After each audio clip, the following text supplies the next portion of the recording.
has produced tremendous work, but here the fella comes back again. Unbelievable. Walked through a couple of uppercuts and those body shots. How is he still standing? Pretty reactive. Credit to him. What a warrior who's come over to try and wrench this European crown away with a right hand from Murray. And the referee says no more. John Murray makes it the perfect 30.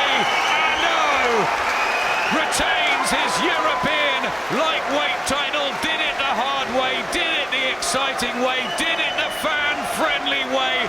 John Murray moves onwards and upwards, and that again was mightily impressive.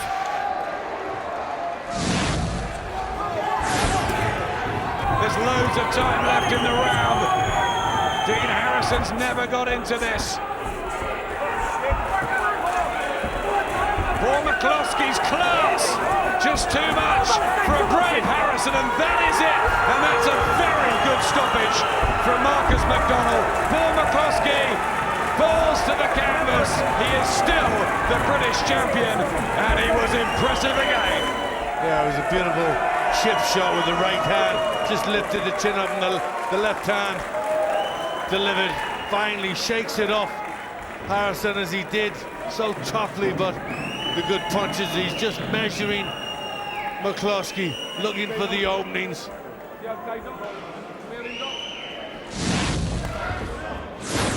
First mini career test, I guess, for both men, and they are not taking any time getting started. One around the back of the head there from Paul Appleby, and Andy Davis out on his feet a bit, Glenn. Yes, he is. He's badly hurt. Hands up. They stopped the fight. Yeah. Andrew Wright straight away. He was on bending legs, Andy Davis. He was hurt, and it is called off in the very first round. A quick win in quite bizarre fashion. Yes, it was. Didn't sure what the referee was going to do there, but rightly he waved it off at that point. He certainly wasn't able to go on Andy Davis, and Paul Appleby gets another inside scheduled win and does look to have heavy hands.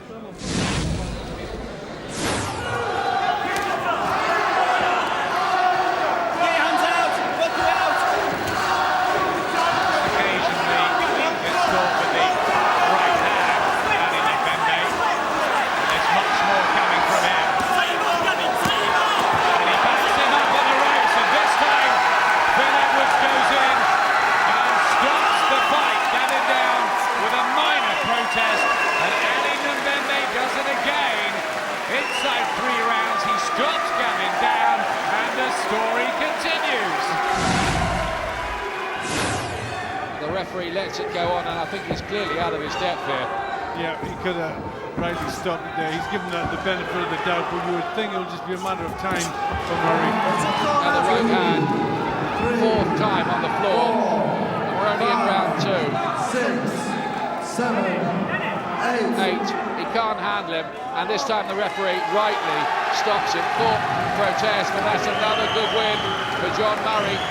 9 out of 9, 5 inside schedule, and he just might be a young super featherweight who's going places, at only 19 as well, Glenn.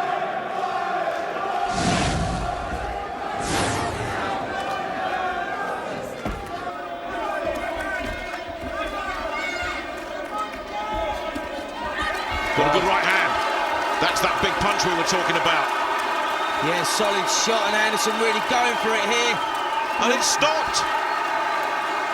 Well, the referee may have been a little bit premature there. Dixon didn't look in desperate trouble, but it all started from that big right hand.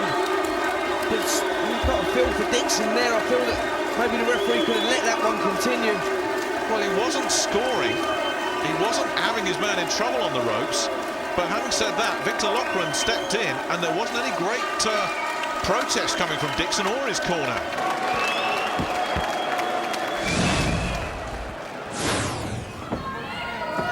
Very competitive, wasn't he, Numbembe? Gave it his all.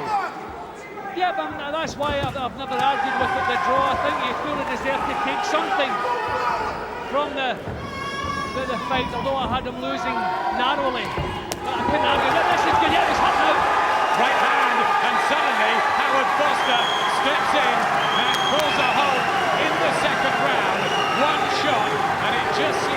disorientate Januszewicz completely, and Mbembe has picked up his 4th inside schedule win.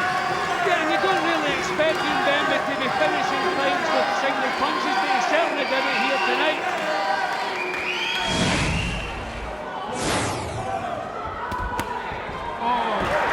Cut to the body, and Zamo down again.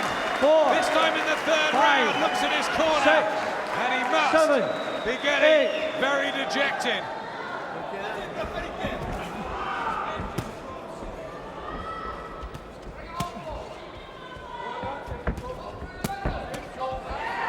Oh, body shot, and that's it. 4th round waves it off. Phew, says Paul Appleby. It wasn't that exciting, and that's why the fans love him. Bring on the British title fight. Have we got a gem here in Scotland? There's not the same snap in Moran's punches now as there was in the first couple of rounds. So he's obviously taken a lot out of attack. Now he's the one making all the mistakes. Huge right hand there. And Moran has to go down for the 2nd time in the fight. And he looks badly hurt. Or can he get through this storm? Steve Gray having a close look this time at Moran, who drops again. 5th knockdown in the fight. The fight's going to be stopped in the 4th round.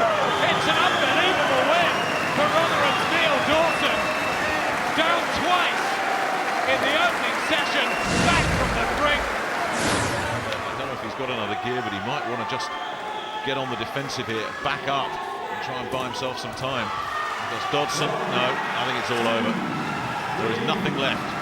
Yeah, no, he's finished here. And it's stopped. Well, the referee hadn't even finished counting. Dodson was up on the ropes, but He I knew, think he Jamie knew. Hearn had enough there. Hearn was beaten at the end of the previous round, and Dodson has done the job. And you look at a performance like that, Spencer, and you say, well, you know, the big time that we thought he'd given up on with that playboy lifestyle, you just don't know with Tony Dodson. The talent's there. Well, he certainly put in an excellent performance there, Dodson. Right from the opening bell, showed tremendous conditioning. Jerry Story's obviously got him in tremendous shape.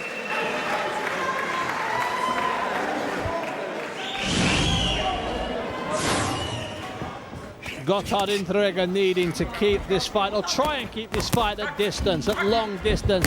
He's looking for the body shot, looking to bring up the right hand. That's a good right hand, that's a good left up. Very tidy right uppercut. He's hurt here, Intriga. And right hand over the top, and the referee decided to call it off. It's a sensible decision, really. Prosker's feet were in the right place. He was throwing his punches. Intriga is complaining, insisting he's okay to continue. Here's the start of the end for Hinteregger. Started with that left that came across from the Southpaw Stars. He's missed with a couple of right uppercuts, but damaging enough short right uppercut. That's the one that's really done the damage. Just a matter of time now. The final shot, Hinteregger was right. It was marginally on the back of the head, but the damage was done with first the left cross and then the short right uppercut that started that sequence there.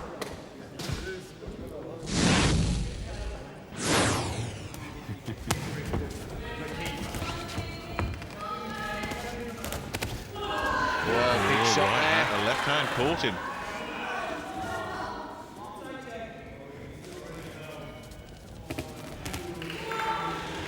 Real long arms. Siku seems to have him getting up with some good shots. He's in trouble. He's in trouble. Well, he won the title with a first round stoppage as Siku. He may have another one right here because McKeever's in trouble. He was sliced apart with surgical precision there. This is a masterclass he's putting on here. Still got 30 seconds to try and survive, but he's getting caught with everything, the Liverpudlian. Jabs have taken everything out of him. And it's been stopped. Phil Edwards has said that's enough. The right hand over the top. A lovely right hand again through the middle. So that was the first knockdown, actually, the body shot. Would you agree with that stoppage? There you see, that was the first jab. You see him blinking heavily. Second jab, and look at the legs now of McKeever. He's totally gone. And Phil Edwards timed that perfectly because McKeever was just in for further punishment there.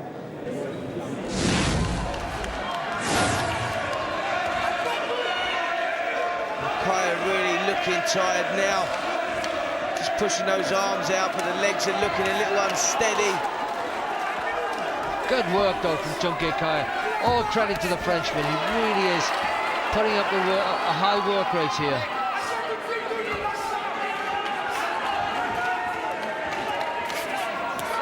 Well, he's certainly trained hard and he's come here to win tonight, no doubt about that. Yeah, he certainly has putting in a big effort here. That was a good body shot. Right in the solar plexus. Is he going to get up? I don't think he's going to.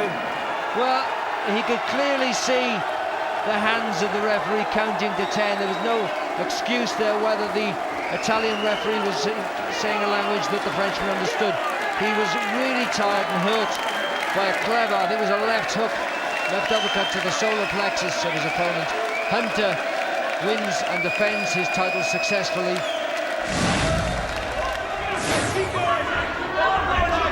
Seems to have switched off there for a second, Nigel Wright, and caught one or two shots he shouldn't have been.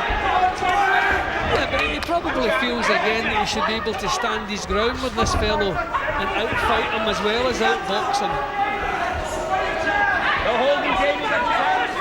I mean, he obviously feels this is a fight that he could not afford to lose. He feels he's in a different league. That was hurtful. Oh! Phil Edwards jumped straight in. Nigel Wright, impressive stoppage there in the 5th round. Good stoppage, Jim? Yeah, definitely. I'm sorry it came. I was hoping the little kid would have seen it through for the 6 rounds, but you couldn't fault anything Nigel Wright did. Good to see him if he can make the lightweight division. We look forward to the rest of his career. Feel a little bit sorry for James Spate. I just don't really feel that he should have been in there. Impressive performance in the end there from Nigel Wright, who showed he still has a future down at lightweight. Well, Malawi not in that much of a rush. He's just biding his time. Pretty sensible outing so far. Maybe because of the spells out of the ring. He's not worried about this, but it might not go any longer. Down for the 2nd time. That's a heavier one for Chris Willis to have to take, and he's slower to his feet. Just about all right. Over 20 seconds left in the 2nd round. And Ian Malawi is going to finish the job here. It is a knockout win. His 4th in 6 fights for Ian Malawi. Unbeaten as a professional still, and one to keep an eye on for obvious reasons.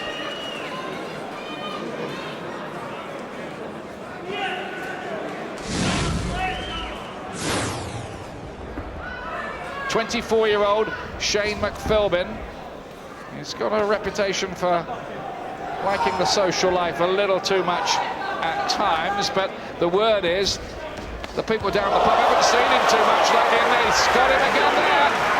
Down he goes, he's up quickly, maybe too quickly. There is a count, the first of the night. Yeah, he was hurt, dazed, and he doesn't quite know how to handle this. These short, sharp punches coming in from McPhilbin. Well, I know McPhilbin's camp fancied him quite a lot for this first contest. And he's certainly giving a good, and he's stuck at him again. Finally stopped. This one's over. All over. 2nd round. Timlin's beating Shane McPhilbin in only his 4th pro fight. He's a prize fighter semi-finalist, and that's guaranteed him at least £8,000 for tonight's work.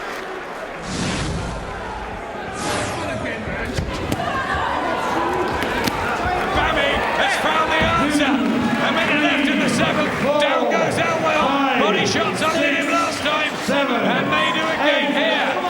Just gets up at 8. And there's time for Ted Bammy, who looks in his corner. And now, can he finish the job off? A right hand to the head. And he's got to cling on here, Elwell.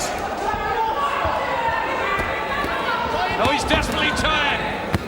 Maybe 1 or 2 more clean ones from Bammy is all he needs. Well, at last, Bammy, he's throwing around like a rag doll, using the physical advantages and the power the first time really Another body looking a bit shot. round. Phillips is going to go in, and Ted Bammy does the sort of backflip. Didn't quite come off. His performance wasn't red hot either, but that was a decent finish. He targeted the body, and eventually he broke down Stuart Elwell, and he breathed Jim a little fire back into his career. Yeah, he certainly did. It's not too often we see a referee stepping in, stopping a fight because of body shots, but I think it was just the way the fight had gone. Elwell at times looked as though he'd lost interest. He was biting on the gum shield, trying to get himself back into things, but it really turned against him. He'd been on the floor, he was being hurt, wasn't coming back with anything, so a pretty good stoppage. That was number 85 on our list. When we come back, we go from 84 to number 1.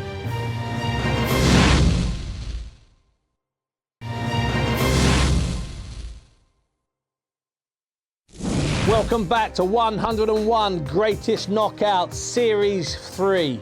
It's John Murray now against Gary Buckland, and you will not be disappointed. Buckland just beginning to sag a little bit as he moved back there. Must be so painful. Every one of these punches must be so painful. He looks as though he has nothing left. Murray has gone for him earlier in this round. To the body.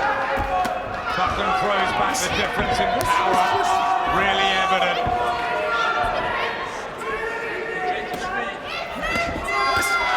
Also showing classy defence and skills, Murray. But what respect he'll have for Gary Buckland after this, we all have. And he says no more, Marcus McDonald. I think that's absolutely right. Gary Buckland could give no more. John Murray wins the Lonsdale belt to keep forever and is the new European lightweight champion after a brutal, bloody, pretty epic encounter, to be honest.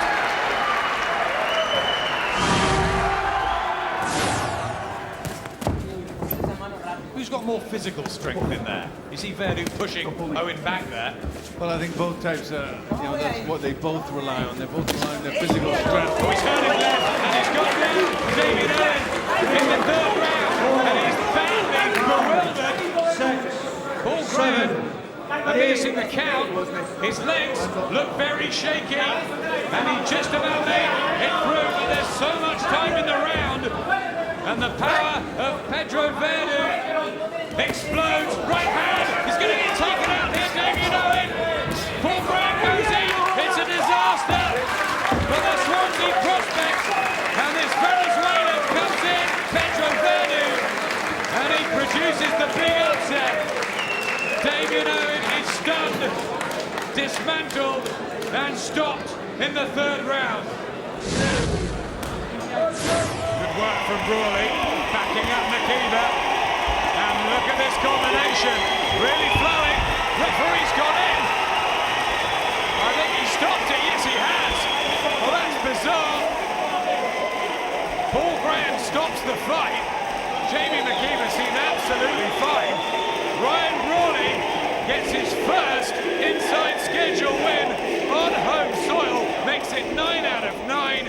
Deserved to win the fight, Glenn, on stoppage.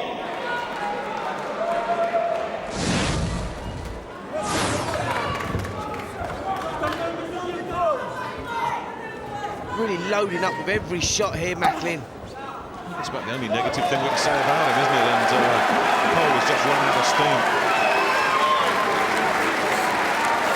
Yeah, body shots seem to go in there. Like a delayed reaction. Terry O'Connor says, no, that's enough of that. And I think that's more the accumulation of what had gone on before. Prompted the referee stoppage because there was only one winner there.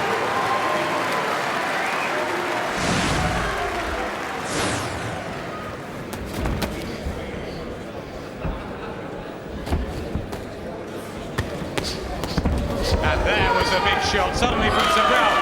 Back comes Dolan in explosive style. And down he goes, the Brazilian. And I'm not sure he's going to make it from that. The fight's going to be called off.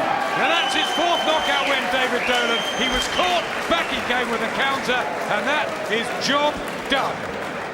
Nice counter with a good right hand over the top from Sobral. We thought there was going to be trouble here, but instinctively Dolan came back and got it nice uppercut, caught him with. Yeah, just that Right uppercut as he came back. Sobral had thought he found a way through the Dolan guard, and he didn't see that one coming. And he's finding the target of Villani. It's a bit clumsy as he comes in and tries the hooks. No jab inside, and it's all aggression and an attack from Scott Quick. Quick needs to step back when he's got Villani on unsteady legs and then pick his shots. He's smothering his own work when he gets the top. Down he goes, Villani.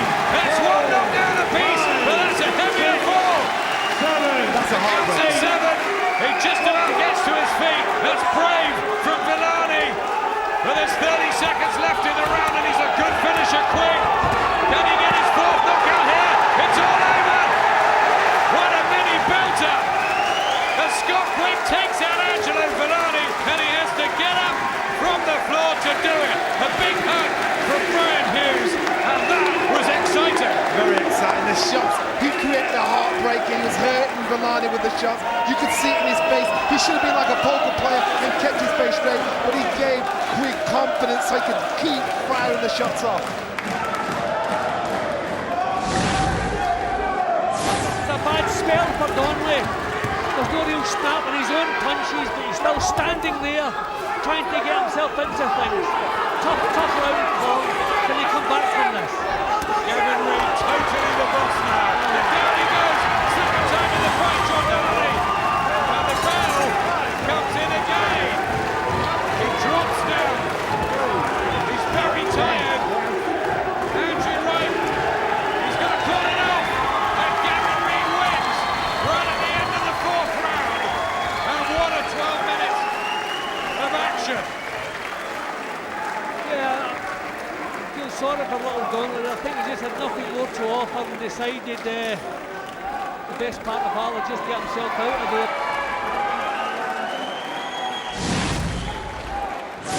Vanicky's 33, 15 fight pro. He's been around for almost 4 years now. Good body shot from Maguire, and down goes Vanicky in agony in the first round. He's not going to get up from that. Just about. Very, very late. And he can't carry on, and Kenny Pringle calls a halt. And Stevie Maguire kicks off 2007 with a one-round knockout win.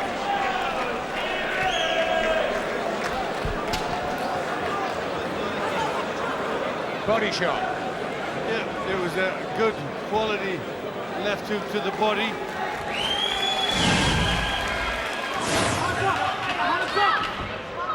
It's beginning to tee off on Kasai. And right hand, and he nearly won, and he really won again. And it's over. It's a wonderful homecoming as a professional for the Irish amateur star Carl Frampton. And I tell you what, Johnny, I think he's got star quality about him. You know what, it's not very often you hear that, but I believe it this time. This kid is good. He is good.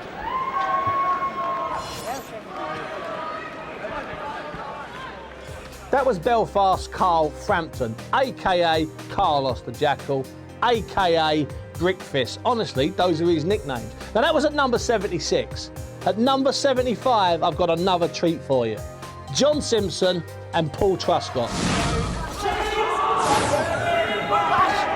Simpson still hurling in the hooks.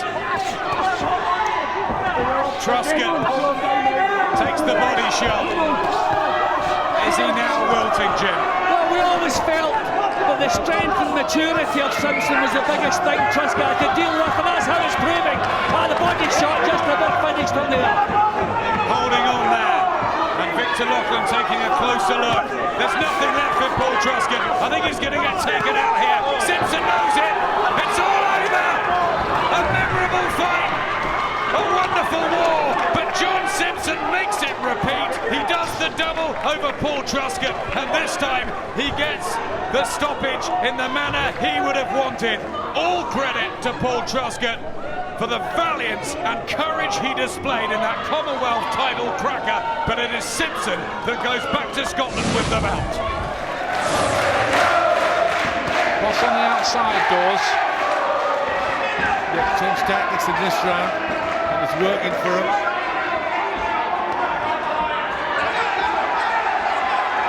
Showing signs of the fact that he maybe has matured a bit since the first fight. Looking for revenge here. They say that revenge is a dish best served cold, and this time a very, very tired Morrison collapses on the floor under the welt of the latest punches. This time there is a count. He is tired, and he's getting out.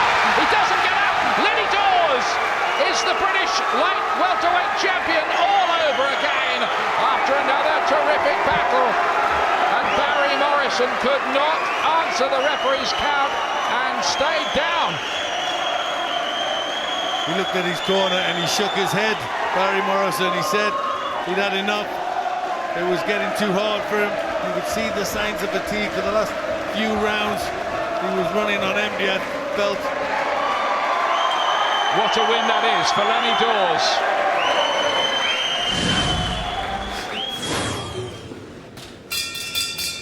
Joseph Matalski in the black shorts and Georgia's Koba Kakashadze in the white shorts, and Matalski's power just starting to tell, looking for body shots, looking for headshots, and a short left hook behind the right elbow sends Kakashadze down. The referee giving him a count, looking hard and close at him. A body shot like that takes a lot out of you. Matalski will be desperately keen to get back in. The referee wanted to make sure that Kakashadze knows where he is. Matalski moves straight back in with a body shot again, goes for a left hook and a short left uppercut. The left uppercut does it this time. This time it's a headshot. And Matalski celebrates. Was that a bit of a premature celebration? No, it wasn't. It's been waved off there in the 8th round. Kakashadze, after going down first from a left hook to the body and then a left uppercut, left hook to the body. The referee decides that enough is enough. The winner, Joseph Matalski from Hungary.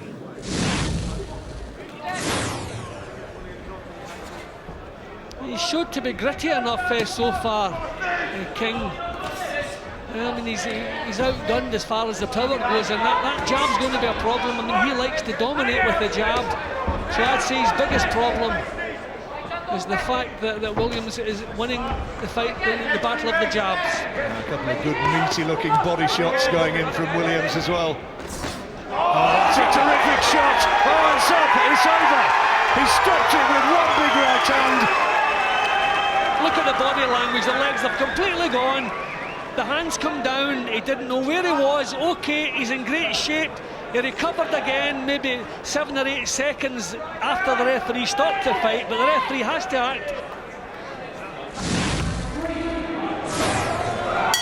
Troy James, who says, I'm never going to hang up my gloves until I've got a belt around my waist. Still very much on the learning slopes of his career, but doing okay so far. His fans who've travelled down to watch him tonight down the M1 will be happy enough with his performance. It's not an easy journey on a Friday either from Coventry. Again, there's another left hand, and this time the referee's seen enough. Yep, he did it well. There were some nice punches, but in fairness, Raphael looked a bit gun-shy and didn't really want to get hit. Didn't start fighting back when James was throwing the punches.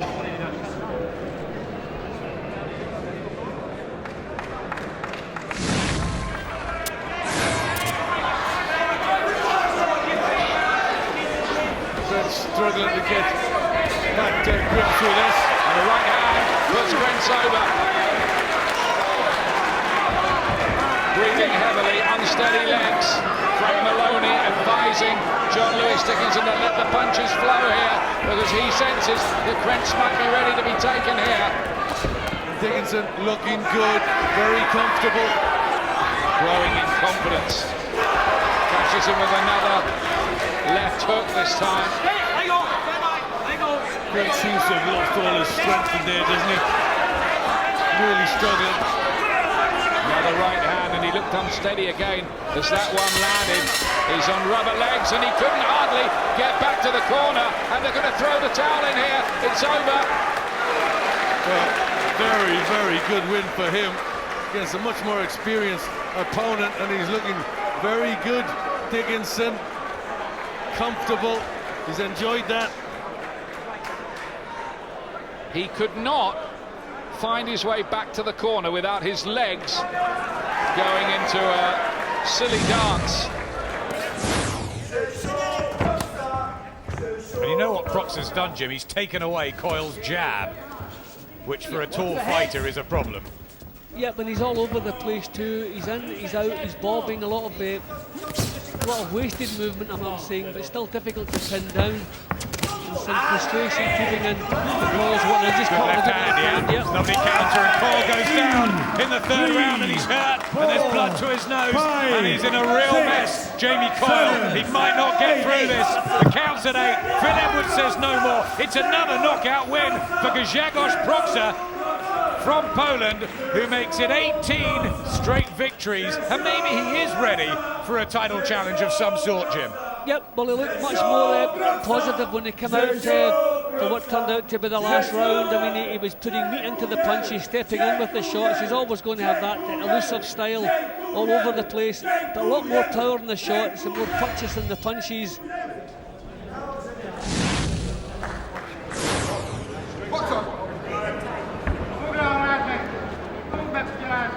Salai does have Olympic bronze medalist of 1992, Jolton Perez, in his corner. That was the year Oscar De La Hoya won gold in Barcelona. But I'm afraid Salai doesn't look like a former Olympic medalist. He's there for the taking, really, here. It's only a matter of time before the referee's seen enough. Another body shot, and it's so one-sided. When is Jeff Hines going to step in here?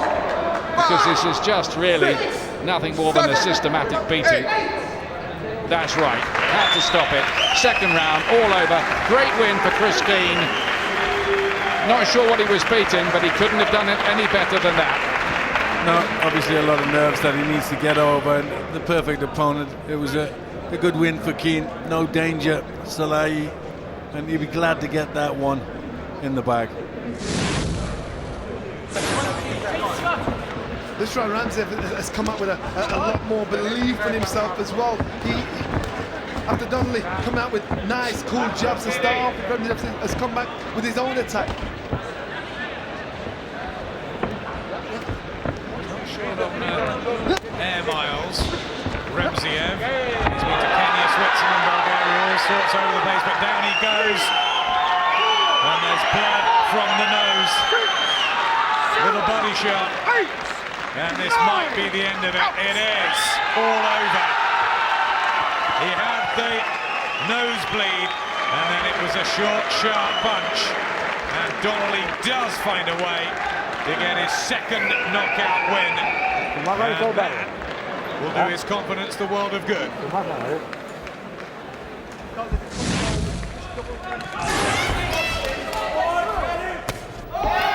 That's having the strength of Graham Higginson, find it harder and harder. Yeah, lovely right hand to the head, and he's just beginning to fall about like a rag doll here. Graham Higginson, he's hurt, he's really hurt. His legs are all over the place. I think he might be stopped here. He is. Steve Quay looked into the eyes, body shots, then that head one rocked him, and Steve Williams makes it 7 out of 7, and that was a strange finish. Graham Higginson just didn't seem to be there.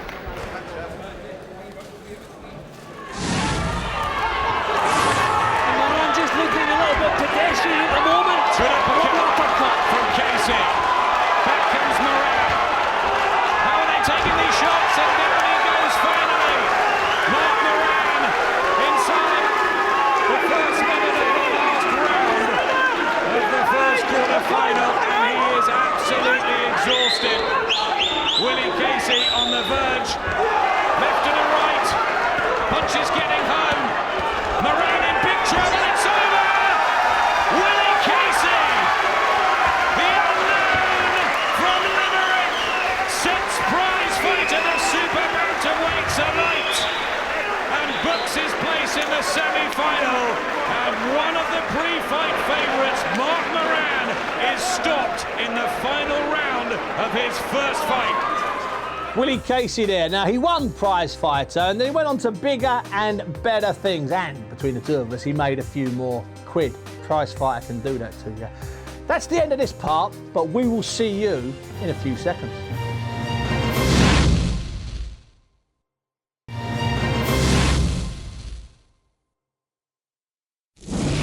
Welcome back. Now we start this section with an absolute cracking grudge match. Michael Jones, Jamie Moore. Moore won the first fight. Jones won the second fight. This is the third and decisive fight. And as it's on 101 Greatest Knockouts, you know what's coming up. Sit back and enjoy number 64. Blood from the nose of Jones. He broke it in that first fight, but still, he tries to find one right hand to trouble Moore again. I mean, referee McDonald was intended to take points from Moore. A good right hand shot call. He's beginning to crumble again. Look at that, he's got to go down. No time in the fight. He elects to take a knee. Looks up for his score. Is there anything left in the Jones tank? And no! The fight is over! In sensational style, Jamie Moore wins the Lonsdale belt outright. Exacts revenge on Michael Jones. 5 knockouts in a domestic dust-up we'll talk about all year. Isn't it wonderful to see what the British title and the Lonsdale belt means to fighters in this country? And you could not ask for anything more from either man.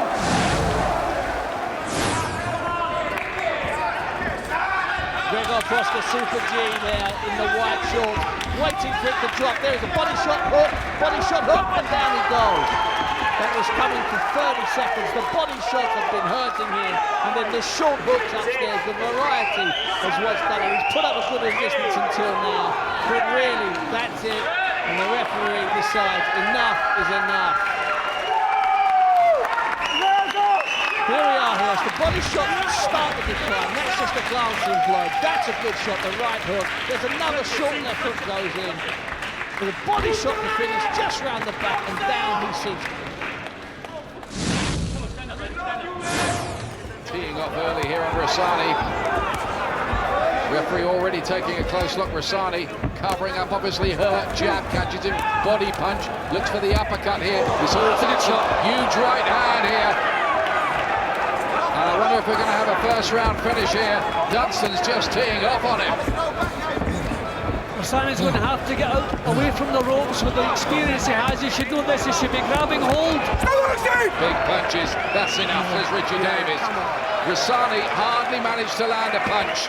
Dunston just went straight through him like a hurricane. All over round 1.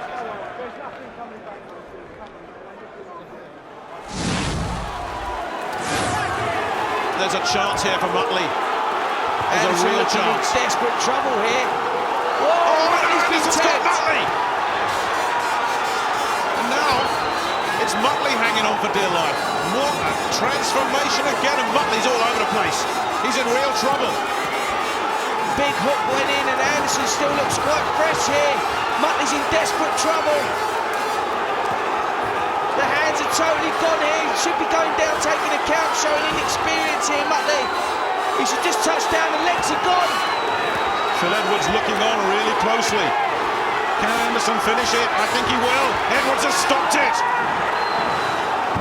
Well, what a tremendous finish there. Just as we thought Anderson was getting taken out, Muttley turns it around.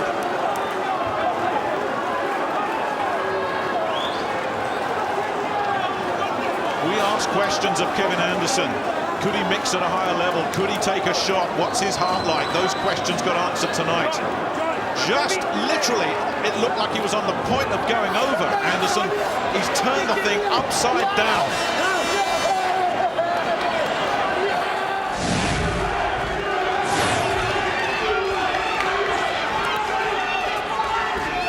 Hall found the body. Those elbows are too high.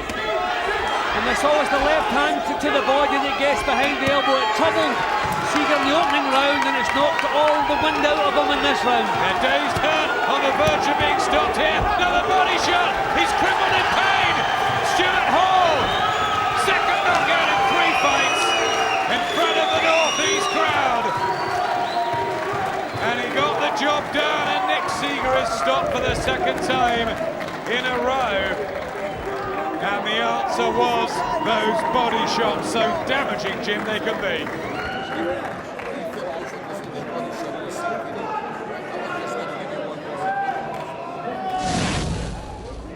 You can see from Jones's body, it's peppered red from the body shots and the head shots.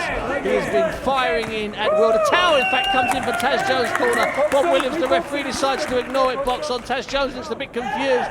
Proscott ominously walking forward. A great southpaw left across and a short right hook. That's enough. That's enough for the referee, and rightly so. That was a very, very good finish. The towel was somewhat controversially kicked back out of the ring. That's the shot, that's the dangerous shot, the big overhand left from the southpaw stance, and then that devastating short right hook, leaving the referee absolutely no option.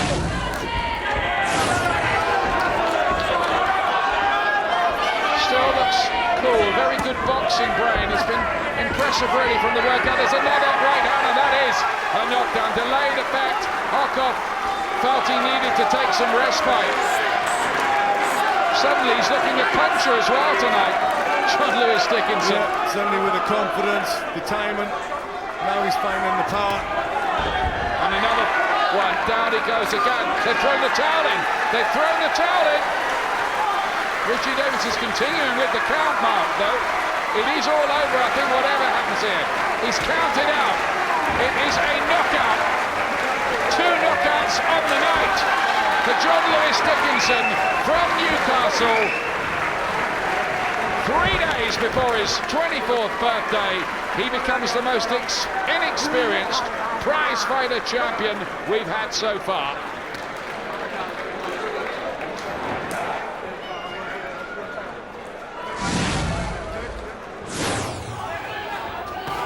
Oh, left hand, huge shot from Bellator. And Hunter has to go down again in the 5th round. He's cut, he looks in his corner. It's all going wrong. For the Hartlepool man, he shakes his head. He's not going to make it. The dream's over for Michael Hunter. And Steve Bellator becomes the IBF Super Bantamweight champion. And he just proved too classy, too powerful, and Michael Hunter couldn't live with him. A sad, sad story for the Hartlepool fans.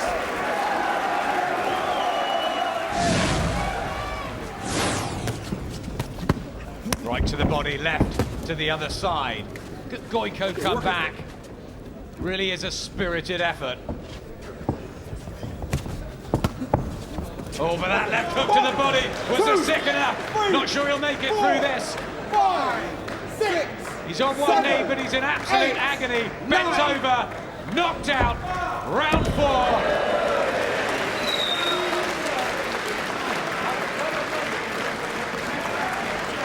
And Glenn, let's hope that's the start of big things for him this year.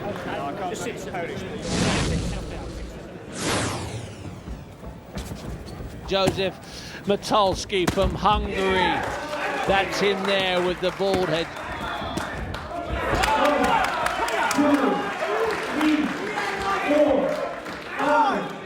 6, 7, 8, 9. And this is the finish of the fight. Matulski saw the gap, saw the opening, shifted his left foot out a couple of inches and connected with the left hook.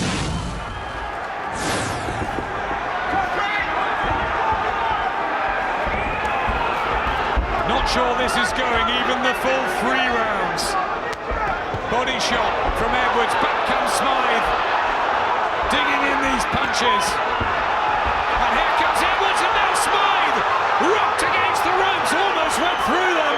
And he has to hold. And Edwards forcing the punches home, and it's been stopped.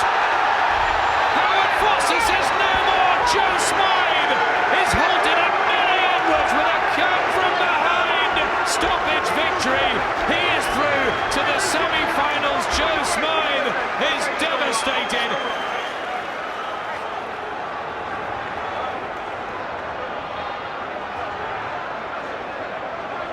A mini war between Manny Edwards and Joe Smythe. Elation and such disappointment.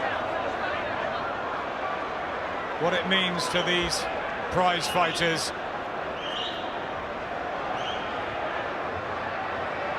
Top action. Yeah, good shot going in from Manny Edwards. But he kept throwing the punches. He knew he'd hurt Smythe and he wasn't going to let him off the hook.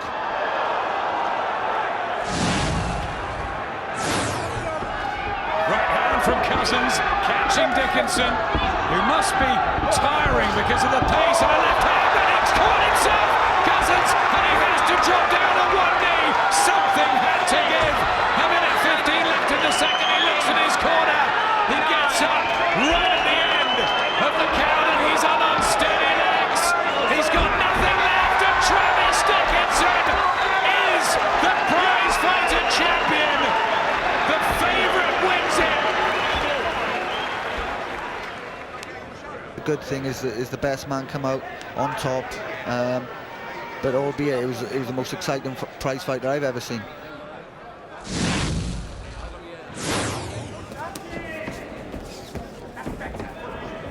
And I remember Jamie Coyle from the days when I was even boxing back in the Commonwealth Games. He boxed in the Commonwealth Games, been caught by a couple of big right hands here. He has, hey, he's in real trouble. He's in real trouble, and that's absolutely right. Paul Graham has had to step in. Wow.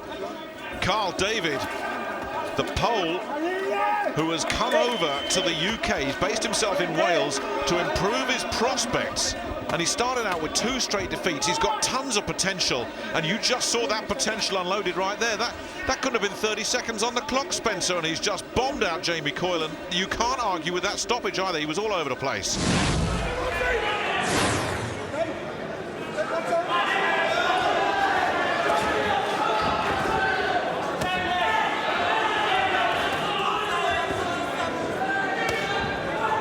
A good body shot. Down he goes, and he's in big trouble. The bell goes, the count continues. He's in all sorts of agony. He's not going to get up from this. Young Nutley's already celebrating, and at the end of the first round, he's back with a win. Much to the delight of those who've travelled down from the Midlands to see him.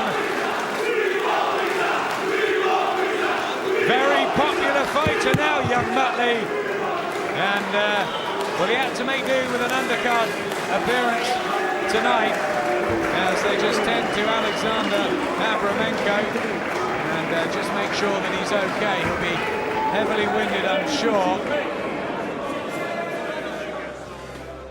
Young Mutley there from West Bromwich, and if that's not the best name in world boxing, I'll eat my hat. And it's a really big, fat, sexy chocolate sombrero. Anyway, number 50 now, and it's Craig Doherty against John Mackay. Craig Doherty's extra strength and extra quality is beginning to tell.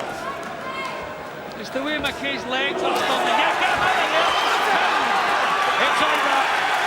30 seconds into the 7th round, and John Mackay is stopped on his feet, and it's a comeback win for Craig Doherty. And after 5 months out of the ring, and the 2 defeats to Sedition and Arthur behind him, Craig Doherty is back and will be wanting to hunt down title soon.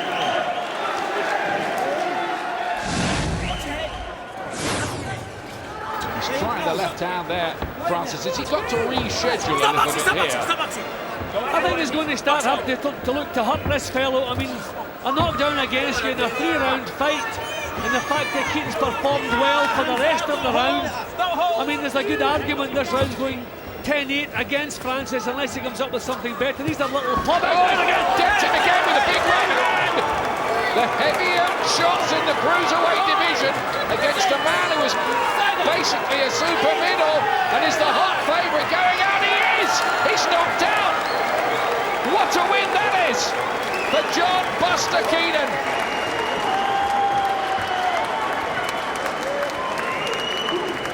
He's in the final, and Dean Francis sensationally is knocked out. No, this is exactly what prize fighter is all about.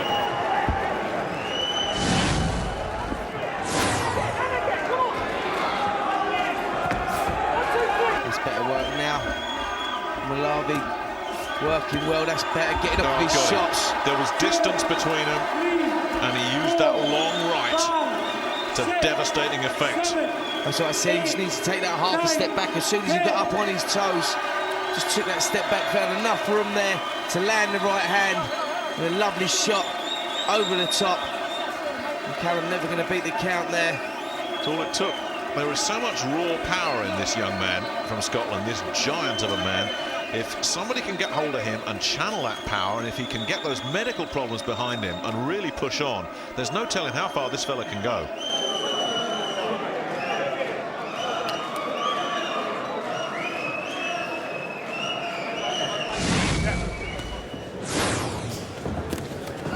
Should point out that Macklin has made a statement that he will definitely be a middleweight from now on. He was light middleweight, of course, for the more fight. A good right hand.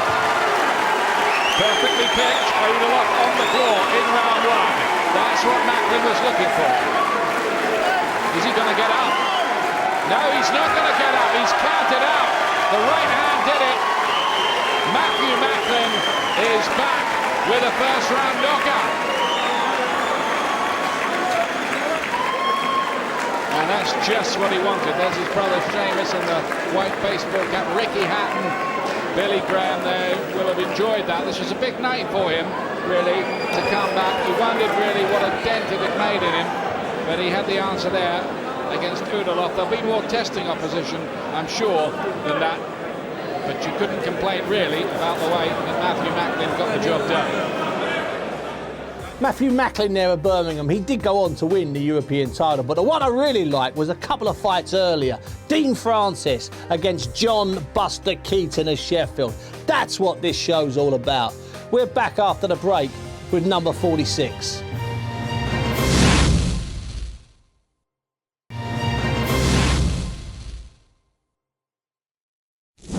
Welcome back to 101 Greatest Knockout Series 3 with me, Steve Bunce. Now the next one is a personal favourite of mine. I like both of these fighters, and it's a prize fighter special, and I like prize fighter. Ovil McKenzie and Darren Corbett. Sit back, don't blink, and enjoy it. He's finding it difficult to pin McKenzie down, but McKenzie on the back foot, but not really. That's better. With the hands, he's got him there. There's the breakthrough moment again. Over McKenzie's power. Not something most people were reckoning with tonight. And yet another knockdown in a night of knockdowns and a night of drama too. I mean, I said what a difference when he steps forward. Another big shot. And that had him rocking and reeling too. Corbett's in trouble now. Bit dizzy, right hand. Referee Richard Davis does it and stops the fight. Over McKenzie. He's into the final. The upsetter in another upset. Well, if I accused him of being a little bit negative up to that point, he certainly changed the script. You saw the difference about just a minute before that when he stepped forward with some punches. You can see him snap with the shots that troubled Corbett. I don't think you can argue with the stoppage. He was badly stunned. Maybe with his experience he should have taken a count, maybe gone to the knee, got his head cleared. He didn't do that.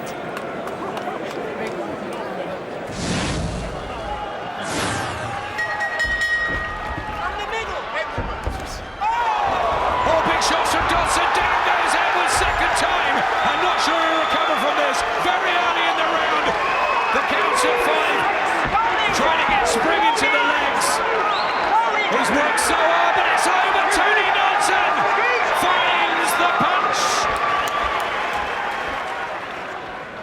I really hope Tony can make the final now. He deserves it. He's been a different level to the previous quarterfinals and semi-finals. So. Let's hope he goes on and makes the final now. Dropping his hands now, Walker. He's completely run out of ideas. I mean, as always, Walker's giving it his best shot. He's out of his league here, unfortunately. He's not good enough for Jamie Moore. Martin Moore, Walker's down for the second time. Tap goes in. It's over. Fourth round. Knocking. Jamie Moore retains his British light middleweight title with an emphatic display and proves that at this level he is very, very hard to beat.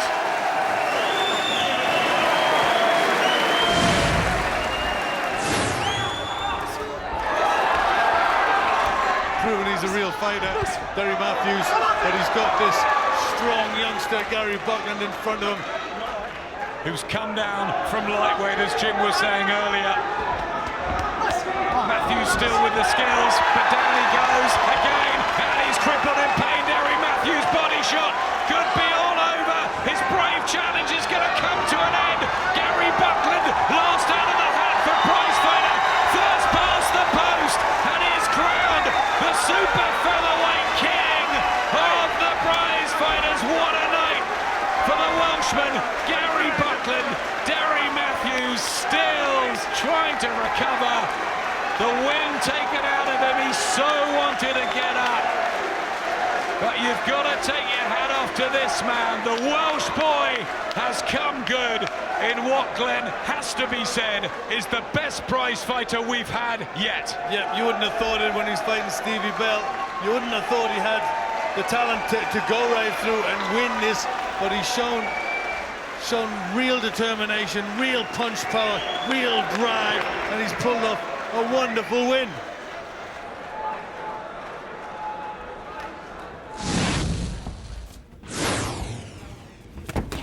The right hand.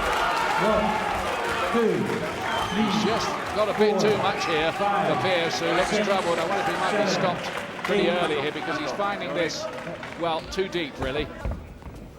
Got to the 2007 ABA final when he lost to Bradley Saunders. No shame in that. This fella Braffin. There's another one. That ought to be it. Doesn't bother with the count. The referee calls it off.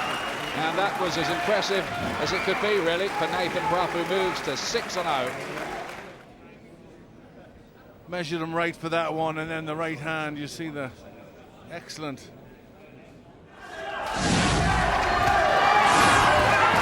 A good left hand there from Evans, and the right hand. He's really gone for it. Great bravery from Evans in this round. He's really trying to pull something out here now. And it's a sterling effort from Evans. Will it work for him? He's really thrown the dice here. Tremendous stuff, and he's caught by a shot there. Right over on those ropes and staggered. Oh, he's all over the place. Right hand punch. He dived in, he gambled. It looks like the gamble's backfired. Yeah, he gave it everything.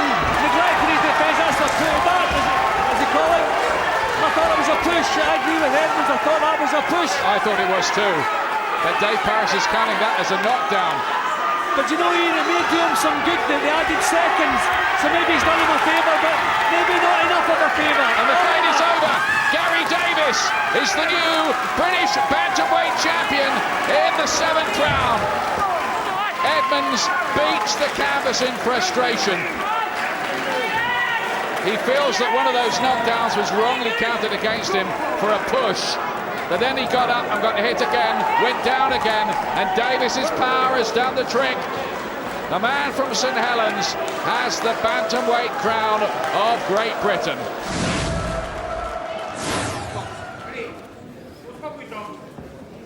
Both have complained to him for a variety of perceived infringements. 9th round, Albert Sosnowski in the black shorts against unbeaten Frenchman Steve Aurelius at the Civic Centre in Motherwell. Oh, hold on, Albert. Let's go.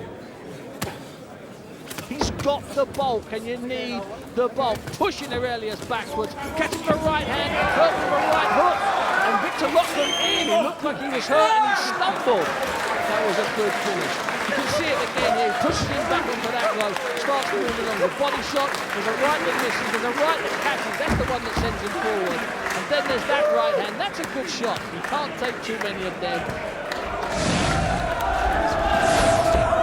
Right hand from Randa, who might just need one more, Glenn.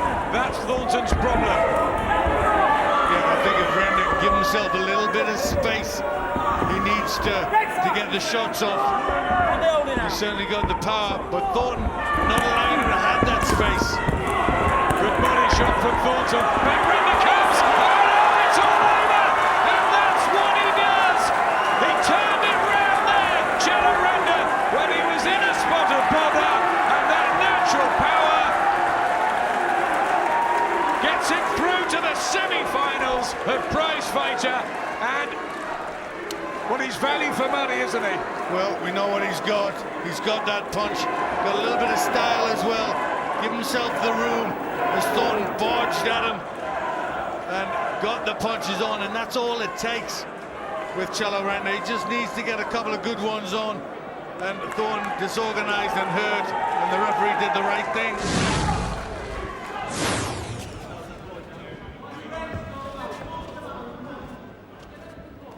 On the uppercut was a beautiful shot, and Randall was hurt, and now Prince Aaron fighting on the verge of his first knockout when he is. He turns it all around with a pinch of a shot there. On course for a points victory, and suddenly he found a beautiful punch, and Tony Randall was stopped in his tracks. His legs are unsteady, it doesn't look to have anything left. He's not coming forward, he's a sitting down there. Sam Sexton has boxed beautifully tonight. Can he crown it with a stoppage? He does! Mickey Man says no more! What a finish to prize fighter 2. Sam Sexton is the champion and thoroughly deserved. Yeah, without a doubt, he came here tonight knowing exactly what he wanted to do. He said he had a plan for whatever opponent showed up. And that's pretty much sums up his performance. He's perfect in every fight, and he just took the pedal to the floor when it mattered in the last round here.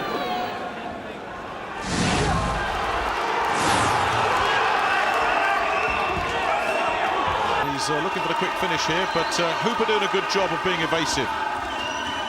Yeah, nice work there from Hooper. Oh, big didn't right evade that, hand. did he? Well, he made the mistake of coming out and trying to trade there, Hooper, just when it looked like he'd weathered the storm and left himself wide open to a right hand. Well, solid shot there from Lindsay, and Hooper's done well to beat the count there. Tremendous start here from Lindsay, and really opening up again and getting through with another excellent right hand. He's in trouble, big trouble. And as he waved it off, I think he might have done. Sean Russell, yes he has. Oh, what an explosive performance from Martin Lindsay. We'd hardly even got to talk about him, and he got the job done. Well, certainly did. Just as I said, Chris Hooper was a credible opponent with the 7 wins from 11 contests. But Lindsay's certainly done a job on him there, and a tremendous win.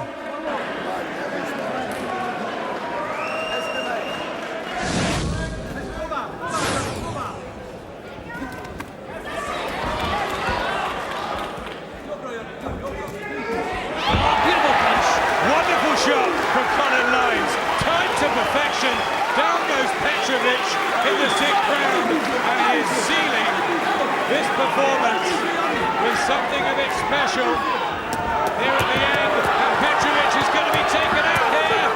It is all over. 6th and final round, 10th stoppage of Colin Lyons' career, and that, to the delight of his wife Kelly in the crowd and his trainer Paul Cook, was one of those displays to remind us how classy Colin Lyons could be.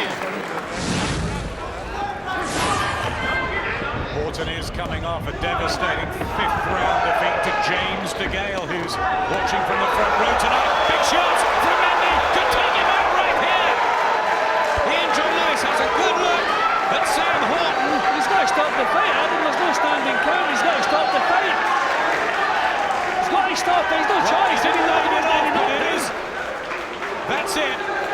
A little unclear from the referee, but that's a first round victory for Patrick Mendy, who did look fiery, didn't he? Well, the first thing you want in prize fighter is the victory to get you into the next round. The second thing you want is a quick victory.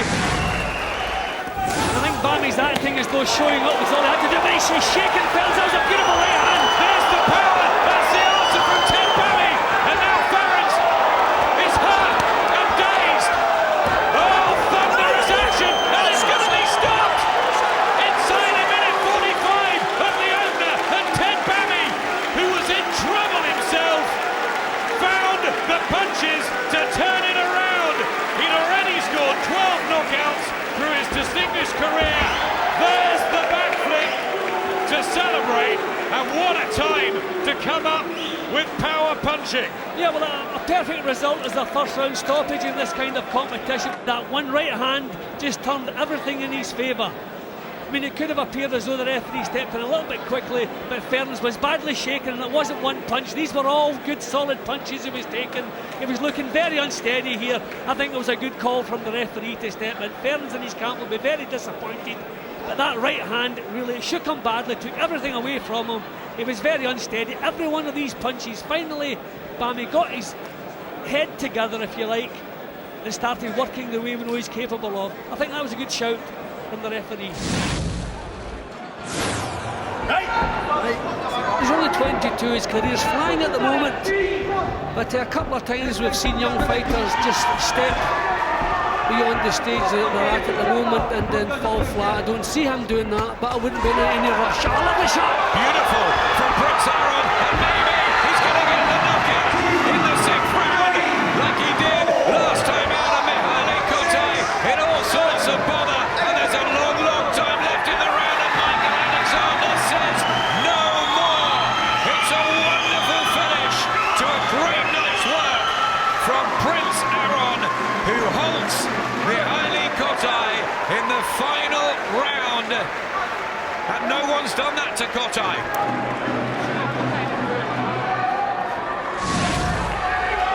A positive start to the 3rd, but Matthews might only be a shot away now if he can catch him cleanly, which he does, and rather this time it is rightfully waved off, and Derry Matthews with a dramatic win in the 2nd quarter-final. Gary MacArthur is out of prize fighter. Liverpool's Derry Matthews was simply too much for Gary MacArthur there. It was a great year for Derry 2010. Now after the break we continue our countdown and we go from 30 down.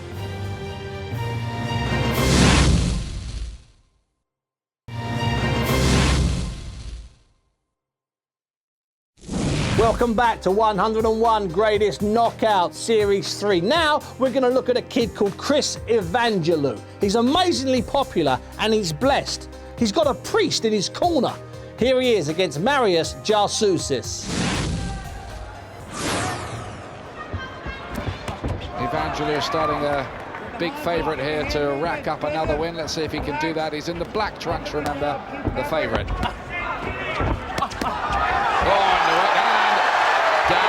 Jarsousis straight away, and I don't think he's going to get up from that. He looks quite distressed. 7 is the count. 8, he's not getting up. All over, knockout, first round, and just look at the scenes in the arena here. He's got massive support, and he's delivered what they came to see, a knockout punch. Well, that's my first look at Chris Evangelou, and I didn't get too long to analyse him and form an opinion of him, but certainly that was a quick, well-placed right-hand shot, and it certainly Marius Jarsousis ended up badly dazed. They still have him on the floor here, but he's kind of half sitting, half lying, so I would imagine just a precaution just before they get him to his feet. But he certainly did look badly stunned when that punch landed. It's been impressive from Skelton. We asked what was left. There's something, Jim. Yeah, he's looked lively. I mean, we have to remember you would expect him really to dominate Lee Swaby over 6 rounds. But looking at the shape he's in, the pace he's set for this heat, remember. It looks okay. It looks if his mind's back on the job. And another good addition to the heavyweight scene here. Derek Chisora now the British champion. Scheduled to fight Sam Sexton, but there's a reminder of Skelton's power and what he can bring. Swaby's had enough. It's all over surely now in the 5th round. He's putting himself out. He knew that was it. And Skelton is back with a bang. The old man from Bedford, proving there is something left in the tank. Welcome back, Matt Skelton.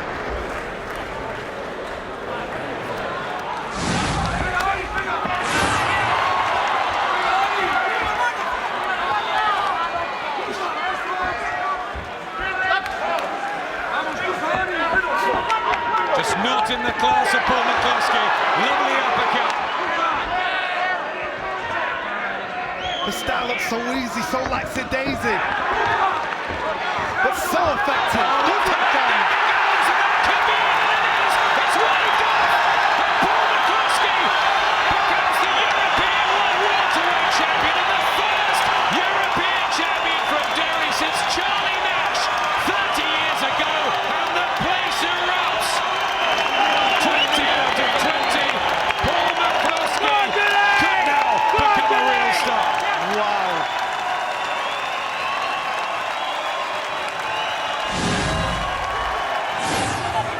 Watson getting encouragement from his corner as he bravely tries to rally. That's another quality shot from Crawler.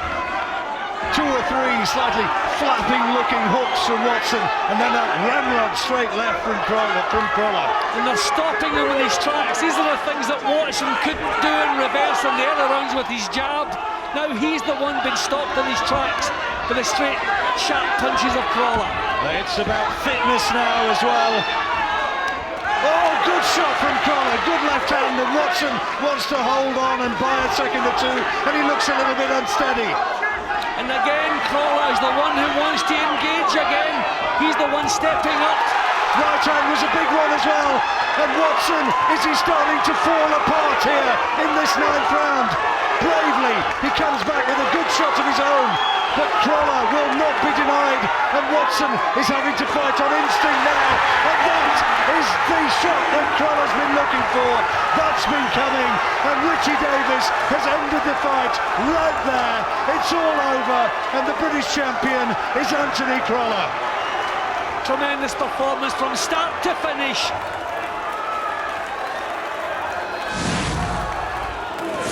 Proactive, he's taking control of him from the workout. Oh, he's wobbling him down.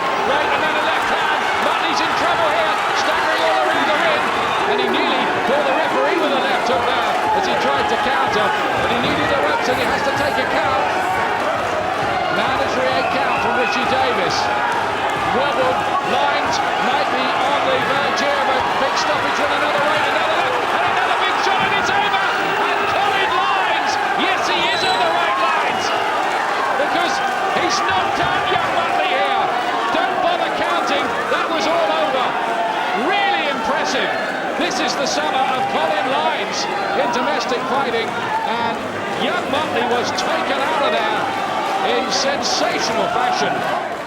Bammy, Skelton, McCloskey, and then at 26, Colin Lyons beating young Mutley. We're getting down to the serious numbers now, and it's the heavyweights. Albert Sosnowski against Manuel Alberto Pucheta from Argentina. Now, you might just recognise the commentator's voice. Albert Sosnowski from Poland in the black shorts, and Manuel Alberto Pucheta in the red shorts, slowly growing pink from the spilling of the blood from his nose. Fantastic short left hook. Pucheta had no chance there, had to go down, looked really hurt for a moment.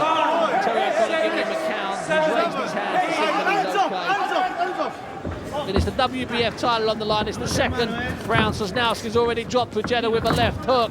He'll be looking to tee him up with the same shot there. There's a dangerous shot. There's the big one. Came over slightly high, not quite on the chin, maybe the top of the head, but he's down now. If he beats the count, I can't see this going on. He looks hurt, stumbles into the corner. That's right, Birmingham's Terry O'Connor, a heavyweight boxer himself to this day. Now he's just a heavyweight referee. He waved it off quite sensibly. Sosnowski, the winner in the second round. There you go, the obligatory jumbo hug. The first left hook here, you can see the first knockdown. It's a lovely shot, it's a lovely short left hook. Cause I think that hurt an awful lot down. He's looking up very glass-like. You see it again, just moves his left foot out, just drops the shot in behind the right hand.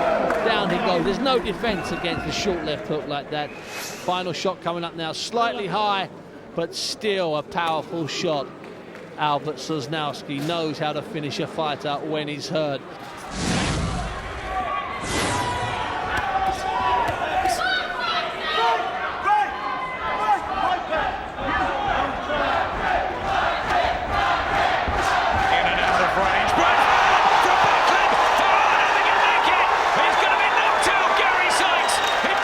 Circumstances.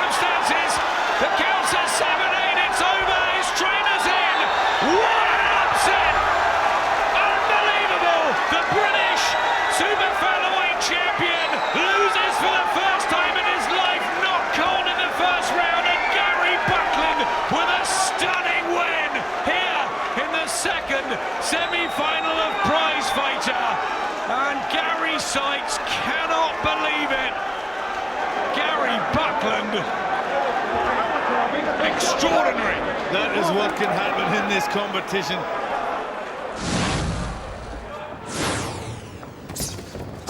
Franny Jones has had 17 fights, won 12 of them. Only lost 2 of those. Right, right hand, what a right hook, and we said elbow, couldn't punch. And Franny Jones, well, no question, that's for sure. I think he looks like it's over, and it is over. Well, Jones himself got through with a couple of really good right hands and was made to pay there for just trying to go in too fast from elbow.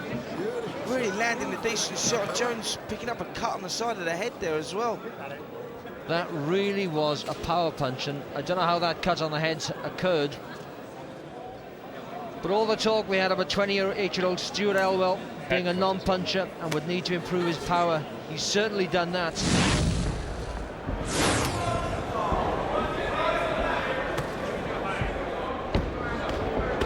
Oh, that's a lovely shot though from Bradley Price. Catches Bammy on the chin, body punches as well. Oh, Bammy's good work earlier. Could go out the window, down he goes in his own corner. Heavy fall. The gum shield almost taken out by trainer James Cook. The counter out. Doesn't look like he's going to make it. Rocked out Bradley Price. Gets the revenge. 8 years on. After he lost his unbeaten record and was stopped by Ted Bammy at Cardiff Castle, it is Price that turns these 6 minutes on its head. Bammy had made the promising start and Price knocks him out. Just a little reminder about this business, what can happen, how one punch can completely change what's going on and wipe out everything that's gone before. Bammy was looking good, he was looking confident, everything falling into place. And then one left hook bang on the chin, takes it all away from him.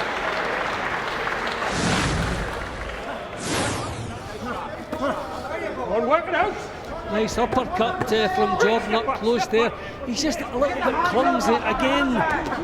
Just too much enthusiasm, not enough finesse. Oh! And that is it! A heavy fall! And Scott Jordan is knocked out by Jason Cook, who after 4 years out, well, he hasn't lost his punch. That was a savage knockout, and we hope Scott Jordan is all right. He's being taken to the corner where he'll be tended to by his very experienced team. That was one of the nastiest head-first falls we've seen all year. What a knockout. His energy and his experience, because he's drawn so much of the energy from Williams with the leaning on, pushing him down from the shoulders, tying him up inside, making him fight against the wrestling. He just knows all the tricks and he's used every single one of them tonight. So many lovers of the sport here. But these two, right hand from Howard Eastman, and that looks to be the end of it. Richard Williams flat on his back. Is he going to make this? I don't think so. Victor Lockton waves it off, and Howard Eastman gets the stoppage win in the final round. Sinks to his knees, regains the British middleweight title in dramatic fashion late on. I'm sure there's mixed feelings in there because Richard Williams is a close friend, but he measured the fight and found the punch to finish it. What about that? Yeah, and I think Williams emptied the tank with that final burst he had, trying to turn things around in the last round. I did say that all of Howard Eastman's work wasn't of the highest quality, but that right-hand finisher certainly was out the top drawer.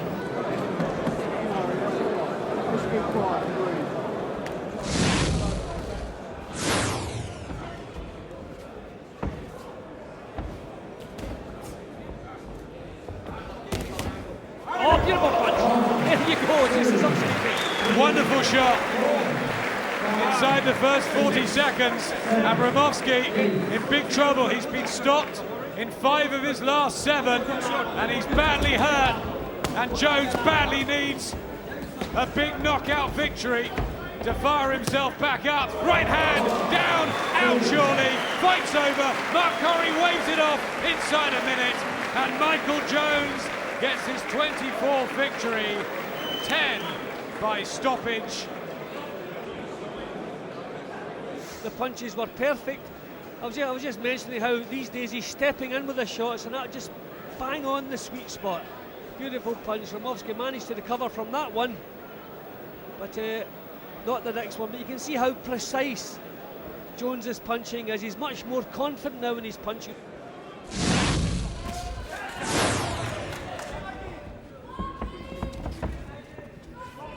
Savage, who's 22, same age as the man facing him here tonight. A couple of youngsters. What a right hand. No arm punch that time. He picked that perfectly. 5, 6, Bell is down. 7, 8, 9. He just got there with a count at about 9 1/4 there, Billy Bell. Well, he did that well, didn't he? Savage picked his punches well. I think the left hook and a right hand. He just went flat on his back, Bell. There's another one too. A dash for the temple. Needs to just watch his defence a little more, Bell. He's pretty pumped up in there. But he's leaving himself open like that. Another left hand and a right. This time he's flattened.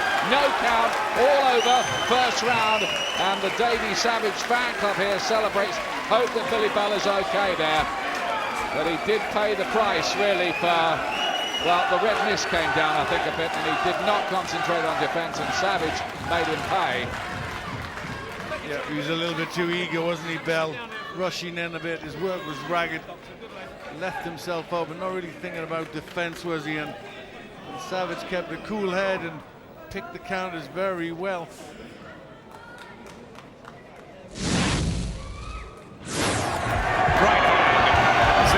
So open, but he's still trying to hang in there. Right up for Joe Murray, finally down. Front is front.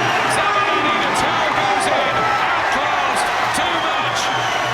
8 out of 8 for Joe Murray, who kicks off the night here in the Northwest. And he'll be hoping brother John can make it a family celebration. Too fast.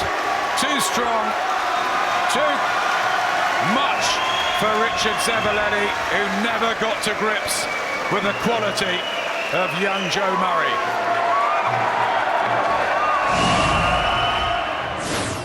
Riaz Durgahead showing plenty of spirit here against Paul Appleby.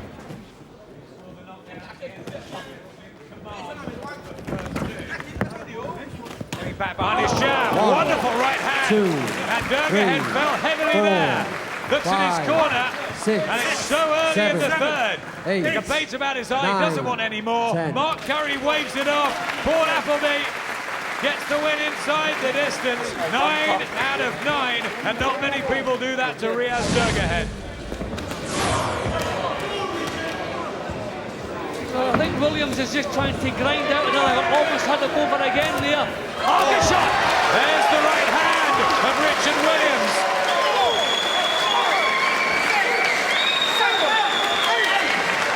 Just when the Croatian was being tough, he has been stopped. He complains, but the towel's got in anyway, and Richard Williams finds the punch when it matters to get knockout win number 17.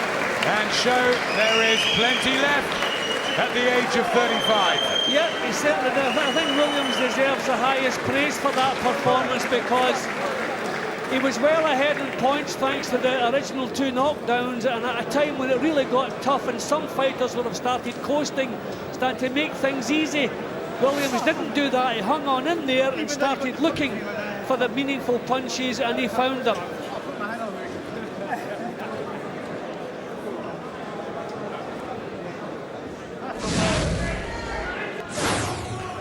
Hickman carrying those hands quite low, and again with that left hook. Yeah, the warning was there, and we might have another one-round stoppage here, because that was a wicked shot from Barry Morrison. Well, he looks razor sharp here, Morrison, and Hickman going to do well to get through this first round.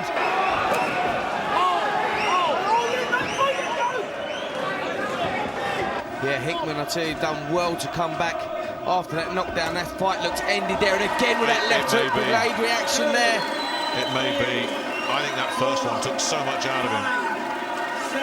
Down twice, still on his knees and I don't think he's going to let him carry on. Well, is he? No, he's not. Quite right. Quite right. Yeah, well, an excellent win there from Barry Morrison. The left hook was the secret in that contest. Got through of it beautifully right early on in the round, and then made his opponent pay. Hickman in desperate trouble from that first knockdown and never really recovered. Well, I tell you what, that's answered some questions about Barry Morrison. We've said he's done everything right, but who had he beaten? Well, now he's beaten somebody that's more than useful, and now he'll be fighting for the British title.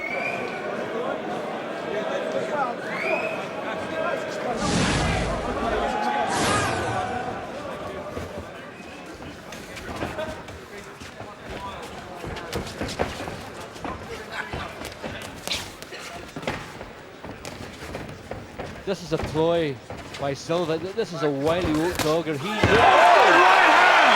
And he's not going to get it well on the bell. The count is 7, 9. It's all over. Oh, lovely. Second round, clean knockout. That is a literally stunning victory. The dangerous Ted Bammy. Vaguely landing a couple of solid left hooks to the body. You see McKenzie just weeks in from those. Oh, right. Piece of a shot. Busted the eye wide open as well. The count is 7.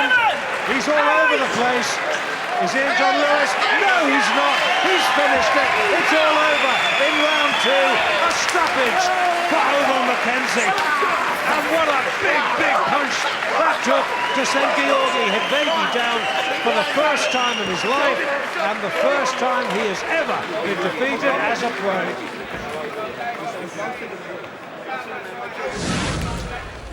Sky blue of Stuart Green. Good, honest effort, as we knew he'd give, but he's come up short. Oh, look at that from Kerry Hall. Beautiful combination. Down goes Green. And is there anything left? Brave and spirited.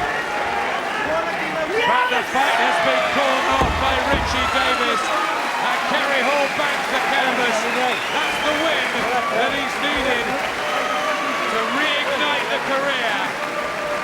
He becomes the Celtic light welterweight champion, and his corner team and fans are delighted. Good performance on the whole. I think the referee called the break here, a little bit of inexperience. They stepped back from the break, and I think that was just a lack of experience. They get caught napping there and was punished for that. What's it? Protect yourself at all times. Have we heard that once or twice?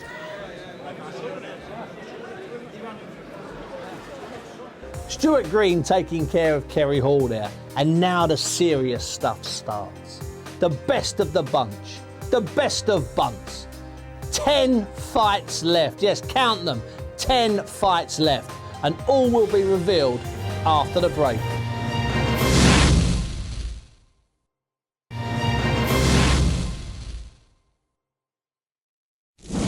Welcome back to 101 Greatest Knockout Series 3 with me, your guide, Steve Bunt. Now we're getting heavy. It's the top 10. This is good stuff. Williams swinging away with hooks. And Gamma now trapped on the ropes. Uppercut waiting too. Gamma in trouble down. He goes in the 9th round. Massive right hand. The count's at 5. He looks at his corner. He's very slow to his feet. He steps back, he swaggers. It is over. Danny Williams becomes the British heavyweight champion all over again. Look at the way he's turning into these punches. These are full power shots. These are not the little prods and pops that we're seeing in some of the earlier rounds. Digging in, just looking for that one clean shot that would finish the job. And there it was. Beautiful punch. every one of these punches were thumping, full power shots. He knew he was in control here. He knew one clean punch would get the job done. And there it goes. We started at 101, it's now the last 10. Local idol Georgie Hilliard fighting in his backyard. The opponent, Kieran Healy. Healy's done, or put in a tremendous effort here this evening. Win or lose, he can walk out with his head held high here. Oh, that right hand, he's walked onto it in the last round. Solid right hand over the top. Hilliard's been looking for that shot right from the opening bell, and I don't think Healy's going to beat the count here. He's not. He's all over the place. What a shame. Well, what an effort he gave Kieran Healy. He gave George Hilliard the fright of his life.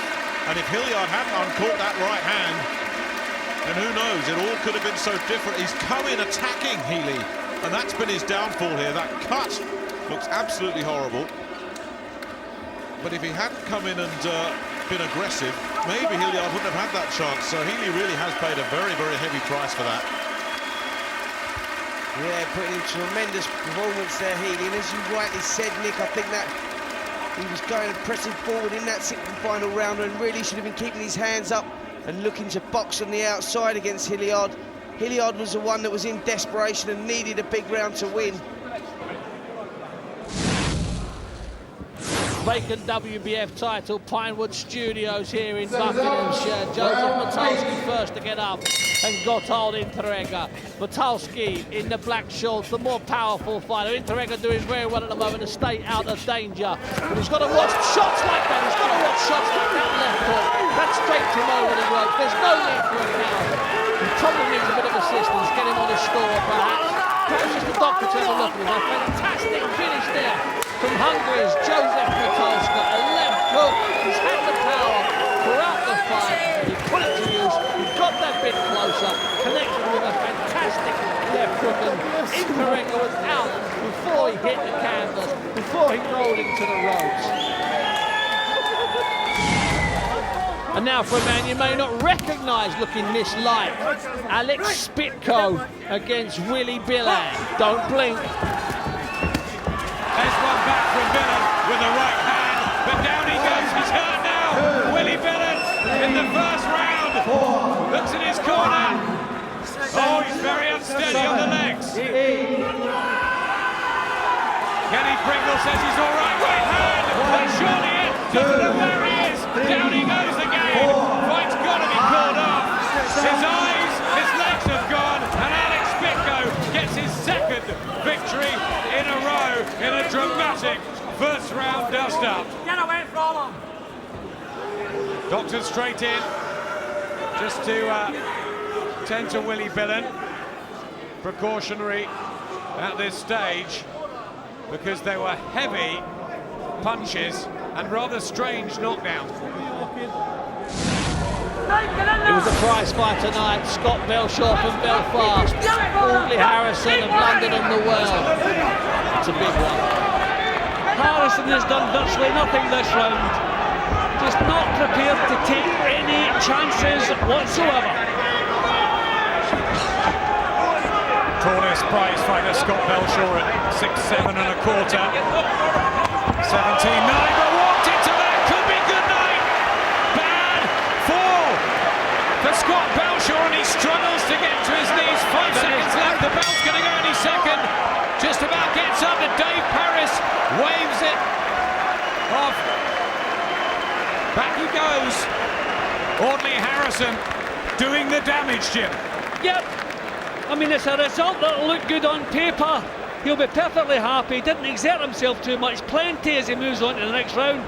And the punches that caused the knockdown, you have to give him full credit there. They were beautiful punches, they were accurate, they were strong, beautifully delivered.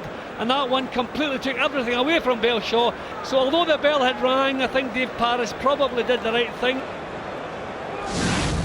Another prize fighter, this time Sheffield-based Paul Davies against tough Carl Drake.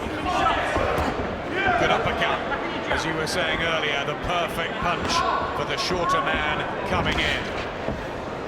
Well, full credit to to Drake. He's not stopped trying, but his punches don't have any effect when they do land. There's that uppercut again.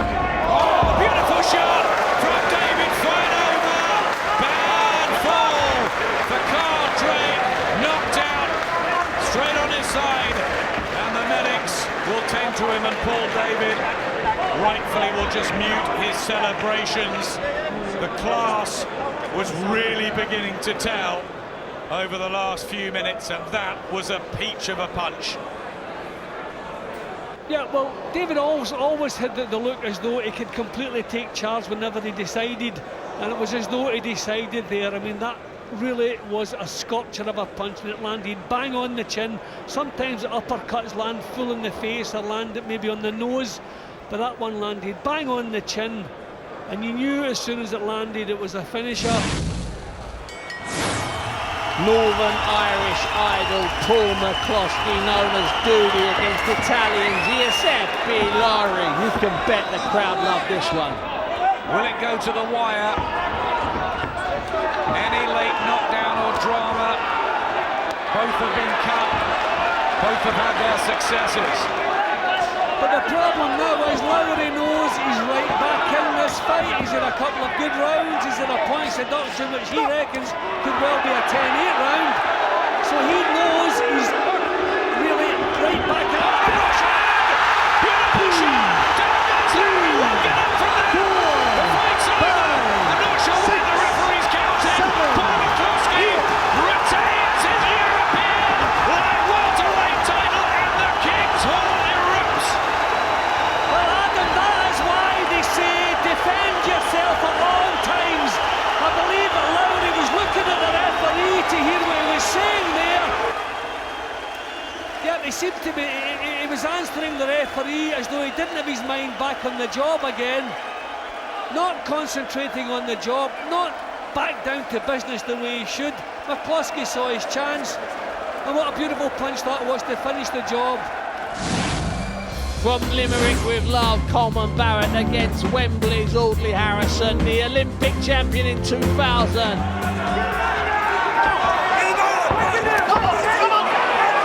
Better now from Harrison. He's putting something into this now. Yep, just showing what it means to him, Harrison. With the left hand going in. Can he back Barrett up? There's a left. Better from Harrison. Showing a bit of carrying power from Harrison. And Barrett goes down in the second round. He found the punches, Harrison. And Barrett has never been hit like that, and his legs are gone, and Dave Paris says no more. The dream is at an end. Only Harrison is the prize fighter champion, and he does redeem himself to some extent here at the XL. Harrison gets it right. From the first maybe half minute or so of this round, he was stepping in with these punches, putting real spite into the shots, and you can see the way Barry collapsed to the floor there. That punch had taken it all away from him. He's all over the place here, strength all gone. Dave Paris, no option. But look at the difference in the quality of the shots when Harrison makes his mind up to do the job properly. He's capable of it. Why do we not see this every time he's in a boxing ring? Neil Perkins against Danny Hughes. Early in the prize fighter, there was a buzz at ringside, and there was a little bit more than that in the ring.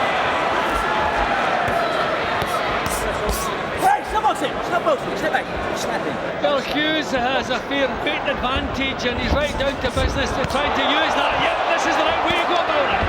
Lefts and rights from Danny Hughes. 18-11. To Perkins' 16-7. A right hand, and that's a heavy knockdown inside the opening 40 seconds. Not sure he's going to make this. Marcus McDonald having a close look. It's all over inside a minute. The final quarter-final in stunning fashion. Danny Hughes books his place in the semis, and Neil Perkins loses for the first time in his life.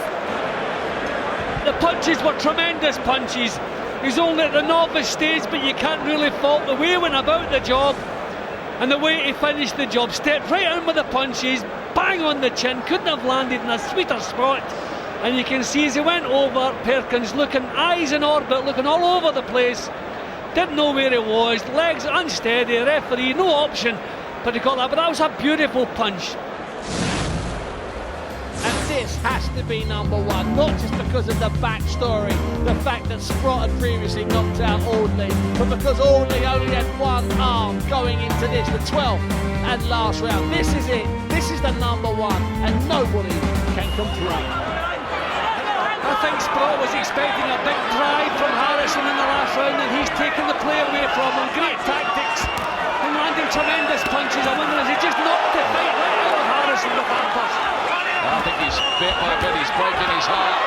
Can Harrison find something? That there's a left hook lands as well as that stung Harrison. Oh, what a fight! What a punch! Massive left hand. It is over. Harrison, in a quite incredible finish, has dredged out the victory. Sprott is knocked unconscious in the last round with one massive left hand. That is one of the most astonishing things you will ever see in a British boxing ring. Tremendously strong punch, bang on the chin. The type of punch that we've known for years that Audley Harrison is capable of, but doesn't seem to let go too often. But hopefully things are okay with Michael Sprott. That was a heavy, heavy knockdown.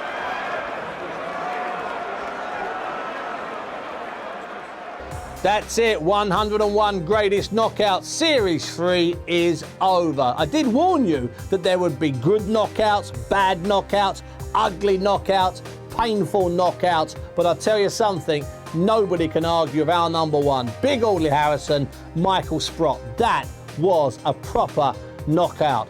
Until next time, I'm Steve Bunce. Take it easy.